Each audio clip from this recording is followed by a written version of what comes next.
क्लीं गुरुदेवाय विद्महे प्रेमदाताय धीमहि तन्नो गुरु प्रचोदयात्। सद्गुरुदेवंकर पद्मपादरे भक्तिपूत प्रणाम ज्ञापन करी आपण मानंकु हर्ष उल्लासर सहित स्वागत करुची आम कार्यक्रम गुरवे नमः को। 8 वर्ष बयसर बालक जणे महात्मांक सहित अगत्या साक्षात्कार परे मांकर आशीर्वाद नहीं सन्यास ग्रहण करिचंती। पिला सन्यासी 8 वर्षर बालक सन्यासी हातरे दंड वज्र काछा परिधान करिचंती। दांडे दांडे चली जाउचंती। त्रिपुंडक चिता काटिछंती मथारे एवं गोटिए भाव स्थिर चक्षु उदासीन। पितांकु सेदिन प्रश्न करिथिले शंकर, पिता मु किभଳି भाव पोषण कले मोर समदृष्टि आसीब, समस्तंकु समान रूप में मु देखि पारिबी। पिता हसी हसी उत्तर देइथिले, सर्वांतकरण रे सेही परमात्मा विद्यमान अछंती। ए भाव को ग्रहण कले तुमे समदृष्टि भावापन्न होई पारिबो। तेणु से स्थिर दृष्टि हेचंती। पुनः ध्यान द्वारा अंतकरण रे मध्य सेही ही विद्यमान ए कथा को उपलब्धि को आनिबा मात्रे तुमे जगत ठारू निजको आउ भिन्न पाइब नाही, अन्य मानक ठारू भिन्न पाइब नाही। तेणु तुमर समदृष्टि आपे आपे सृष्टि होई जीवो। महात्मांकर आशीर्वाद मिलिची, मांकर मध्य अनुमति मिलिची। आज से चलीचंती जीवनर गूढ़ तत्व को जानिबा पाई। जंगल मध्यरे गोटे शिलाखंड उपरे विश्राम करिचंती। चिंतन मध्यरे डूबी गले। मु किए काहींकी आसीची, परमात्मांक सहित मोर कौन संपर्क अच्छी, यही तत्व को चिंता करू करू गोटे सुंदर अपूर्व रचनाटी सृष्टि हैला। तांकर भावावेग मध्यरे, तांकर अनुभव मध्यरे जहाँ से पढ़ी शुणी ताकु चिंतन द्वारा सुंदर कथाटीए तांको मन भितर परिवेशित हो गला, जहाँ आज भी आमको सुंदर शिक्षा दिए, जार नाम हेउची आत्मबोध।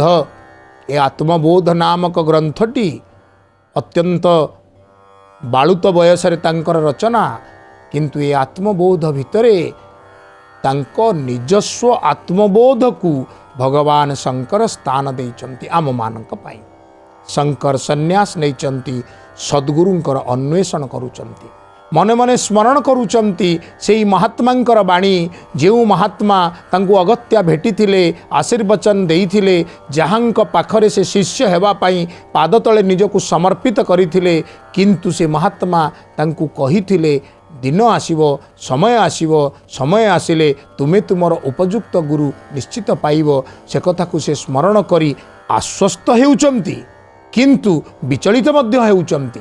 आश्वस्त एथिपाई जे सद्गुरु तांकु निश्चित मिलिबे, कारण महात्मांकर बाणी अन्यथा हेब नाही। किंतु विचलित एथिपाई केबे मिलिबे मोर सद्गुरु, केबे मोर जीवन रो उद्धार हेब। तेणु मन भितरे विचलित भाव नहीं नदी नाल पहाड़ वन अतिक्रम करी प्रायतः केरलरू 2 मासर पदव्रजरे कठिन यात्रा परे से पहुँचिले ओंकारनाथ।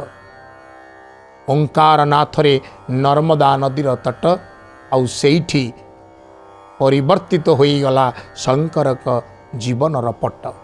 गुरु परंपरा के संदर्भ में मैं बहुत सुंदर बात आप सबों को बताना चाहता हूँ। भारत से संबद्ध विश्व स्तर पर बहुत सी परंपराएं आज हम लोगों को देखने को मिल रही है, और वर्तमान समय तो ऐसा आ गया है प्रचार प्रसार का युग कि नई नई परंपराएं हर दिन जन्म ले रही हैं।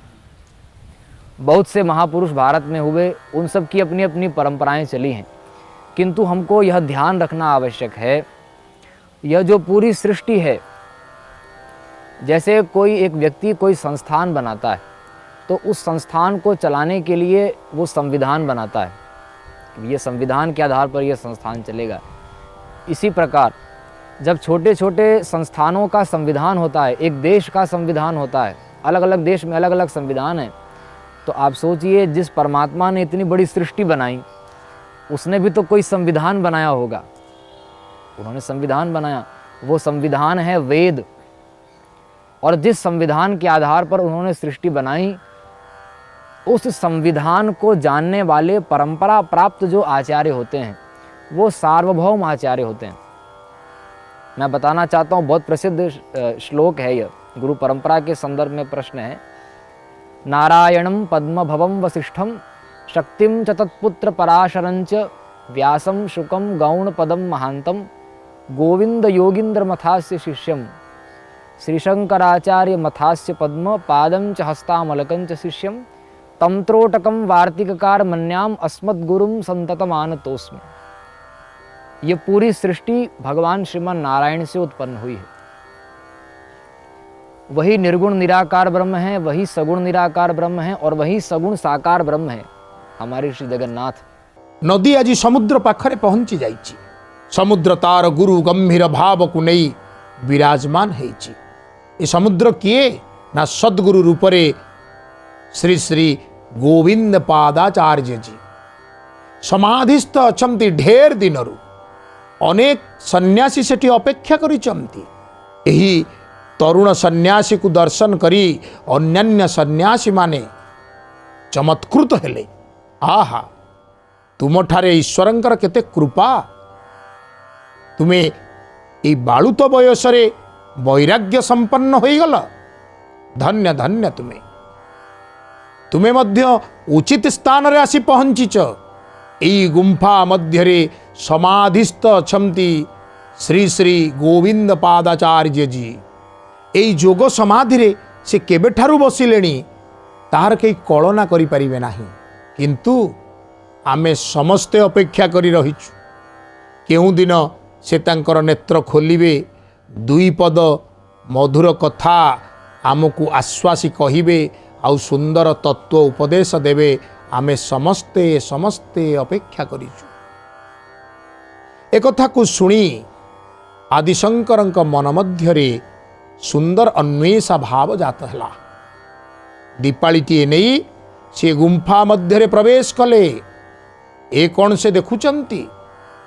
जोगर मुद्रारे बसिचंती जने अपूर्व तेजमय पुरुष, दिव्य पुरुष।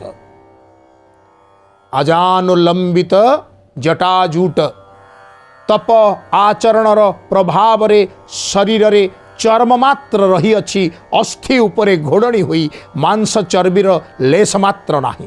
कोटरगत चक्षु किंतु दिव्य तेज प्रस्फुटित हेउची, प्रकाशित हेउची। समुदाय गुंफा मध्य सेथिरे चमत्कृत हेउची, आलोकित हेउची। एही सेही सद्गुरु जहांकर अन्वेषण करी करी मु आसीची। मते कौन एही सद्गुरुंकर अपूर्व कृपा प्राप्त हब? पाद तले लंबजाल होई प्रणिपात ज्ञापन कले। जेभली भावरे शिष्य गुरुंकर अनुसंधान करुथाए, गुरु मध्य शिष्यर अनुसंधान करुथांती, अपेक्षा रखिथांती। उत्तम शिष्यटीए ही गुरुंकु विकसित कराए।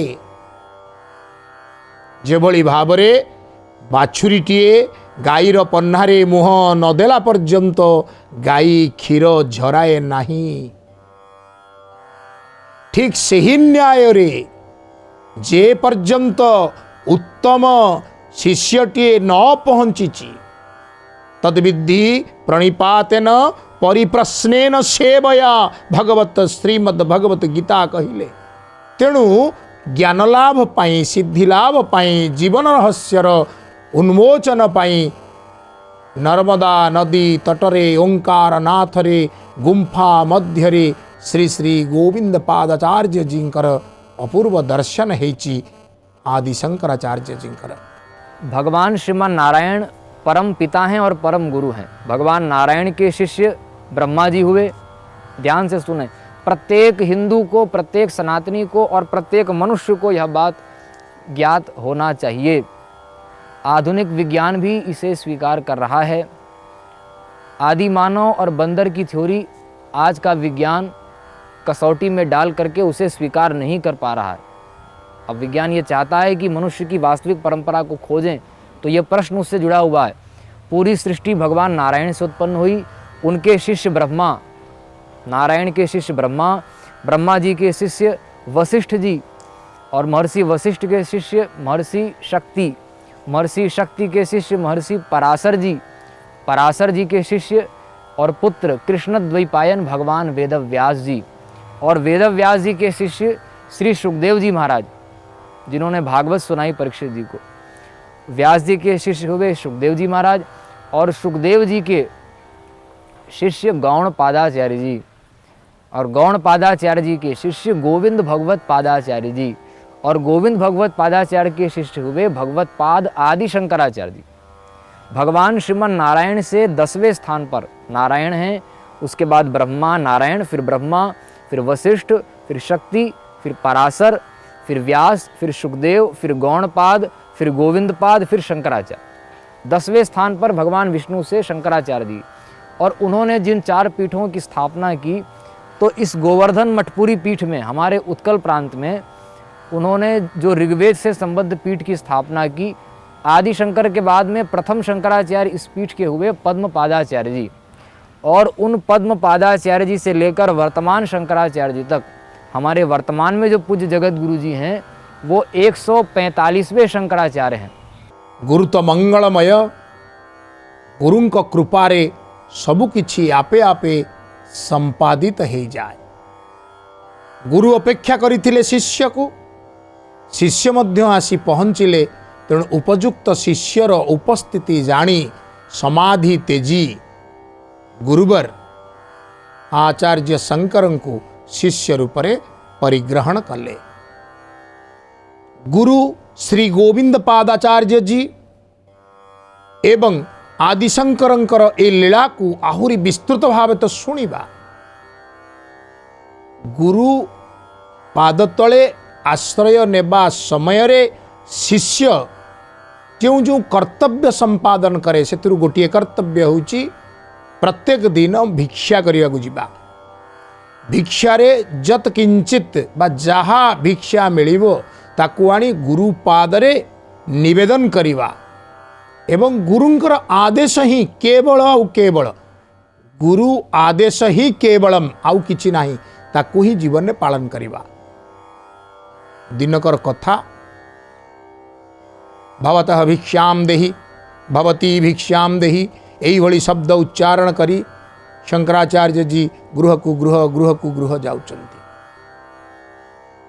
ब्रह्मचारी मानकर ये जो उच्चाटन, एथिरे गृहस्थ माने आउ घर मध्य स्थिर होई रही पारु नाहंती। स्वस्व गृहरु जत किंचित सामान्य भिक्षा यांक पात्र रे आनी ढाली देउचंती। ब्रह्मचारी माने भिक्षा नहीं गुरुंक आश्रम को फेरुचंती। शंकरंकर गोटे एपरी गृह द्वार देश रे उपस्थिति होई गला, जेउ गृह रे गृहस्थ भारी गरीब,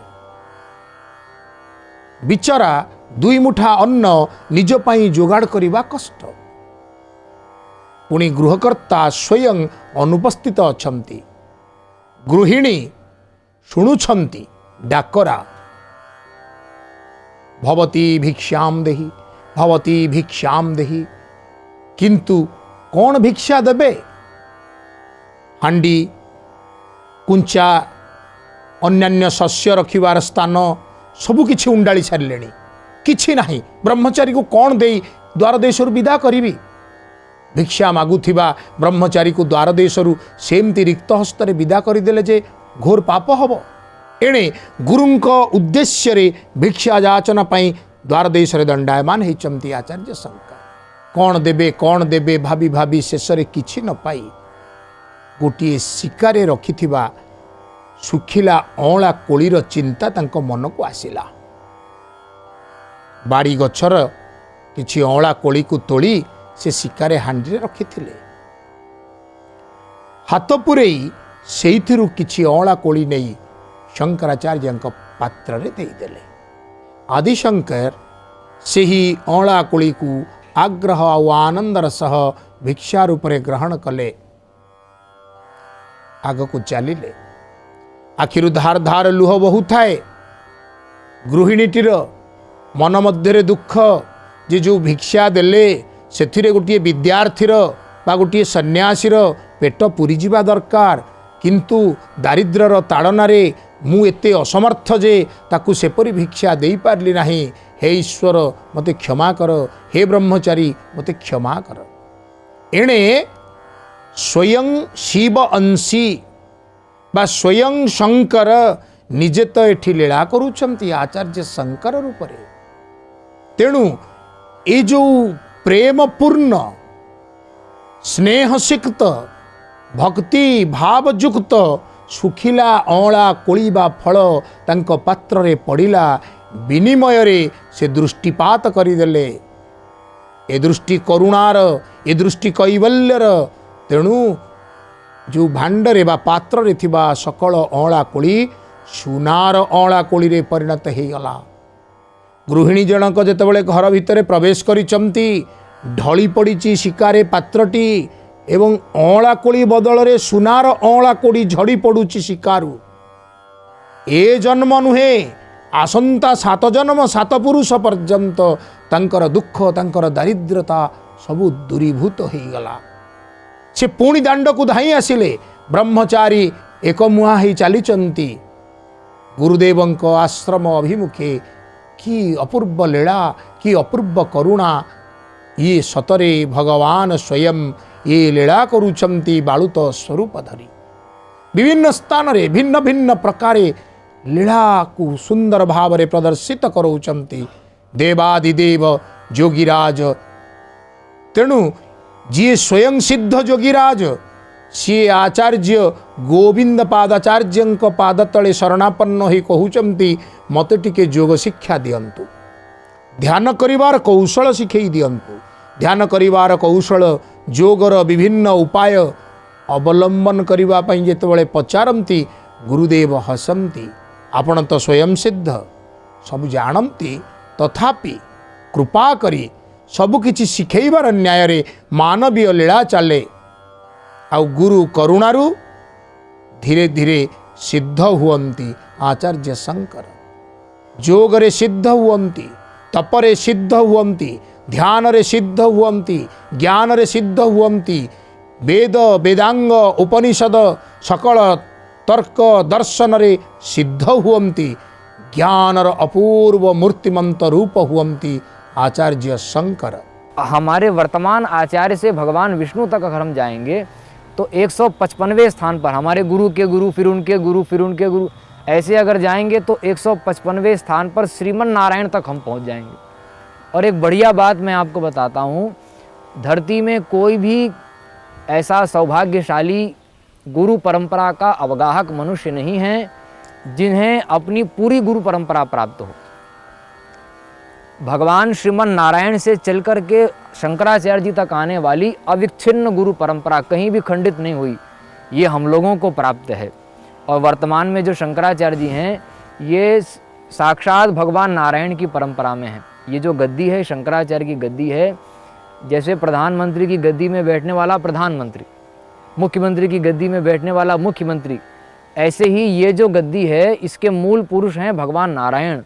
इसकी गद्दी में बैठने वाले जो महापुरुष हैं वो साक्षात नारायण के स्वरूप होते हैं। तो हम लोगों को यह बात पता होनी चाहिए कि गुरु परंपराएं भारत में विश्व में बहुत सी हैं, लेकिन वो सभी गुरु परंपरा उसकी मूल परंपरा शंकराचार्य की परंपरा है। भगवान नारायण के स्थान को प्राप्त किया ब्रह्मा ने, ब्रह्मा के स्थान को प्राप्त किया वशिष्ठ ने। ऐसे होते होते शंकराचार्य वर्तमान समय में जो मूल परंपरा है वो शंकराचार्य हैं, जो जड़ से निकल कर के आ रही है। और फिर उसके शाखा प्रशाखाओं के रूप में रामानुज परंपरा भी है, श्री रामानंदाचार्य की परंपरा भी है, निम्बारकाचार्य जी की भी है, वल्लभाचार्य जी की भी है। चैतन्य महाप्रभु भी शंकर परंपरा से निकले। नानक हों, कबीर हों, दादू हों, हाँ, रविदास हों, और चाहे महाराष्ट्र की वारकरी परंपरा हो, भारत की जितनी परंपराएं हैं ये सब की सब जो निकली हैं वो शाखा प्रशाखा के रूप में, वो मूल परंपरा भगवान श्रीमन नारायण से शंकराचार्य तक की परंपरा है। इसीलिए बहुत प्रसिद्ध है यह वाक्य, कहा जाता है कि शंकराचार्य गुरुओं के भी गुरु हैं। जो अन्य गुरु परंपराएं हैं वो तो शाखा प्रशाखा के रूप में, और सीधी गुरु परंपरा जो है, इसलिए शंकराचार्य को गुरुओं का भी गुरु कहा जाता है, इसलिए जगत गुरु शंकराचार्य जी को कहते हैं। तो ये गुरु परंपरा भगवान विष्णु से चल कर के आ रही है। हमको आज तक 155वें स्थान पर भगवान विष्णु से शंकराचार्य जी प्राप्त हैं। ये हम लोगों का बहुत सौभाग्य है। भव सागर तारण कारण हे रवि नंदन बंधन खंडन हे शरणागत किंकर भीत मने गुरुदेव दया कर दीन जने। हे गुरुदेव, आपण ग्रहराज शनिंकर सकल कुदृष्टि को मध्य खंडन करने को समर्थ। आपण स्वयं जीवन रे आसुथिबा भवबंधन को काटी भवसागर रु पारी करने पाई समर्थ। आपण पाद तले प्रार्थना, कृपा करंतु गुरुदेव, कृपा करंतु। एतिकी प्रार्थना सह आजिर वाणी एइठी आपण श्रीचरण रे विराम नेउची। ओम गुरवे नमः।